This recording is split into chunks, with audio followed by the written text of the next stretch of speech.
আত-তাজাসসুস এবং আত-তাহাসসুস উভয়টার অর্থ হলো কারো সম্পর্কে খোঁজ খবর নেওয়া।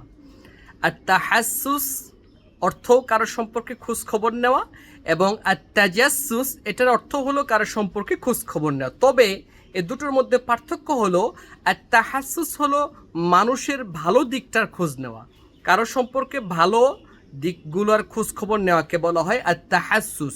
যেমন করে আল্লাহ রাব্বুল আলামিন সূরা ইউসুফে বর্ণনা করেন, ইযহাবু ফাতাহাসসাসু মিন ইউসুফ, ইযহাবু ফাতাহাসসাসু মিন ইউসুফ, যাও ইউসুফ সম্পর্কে ভালোভাবে খোঁজ খবর করো, তার ভালো দিকগুলোর খোঁজ খবর করো। এবং আত-তাজাসসুস হলো মানুষের মন্দ দিকগুলোকে খুঁজে খুঁজে বেড়ানো, মানুষের যেগুলো দোষ ত্রুটি আছে সেগুলোকে খুঁজে খুঁজে বের করা, এটাকে বলা হয় আত-তাজাসসুস। যেমনটি আল্লাহ রাব্বুল আলামিন সূরা আল হুজুরাতে ইরশাদ করেন, ওয়ালা তাজাসসু, মানুষের দোষ ত্রুটিগুলোকে খুঁজে খুঁজে বের করবে না। শুকরান লাকুম লিল মুশাহাদা, বারাকাল্লাহু ফীকুম।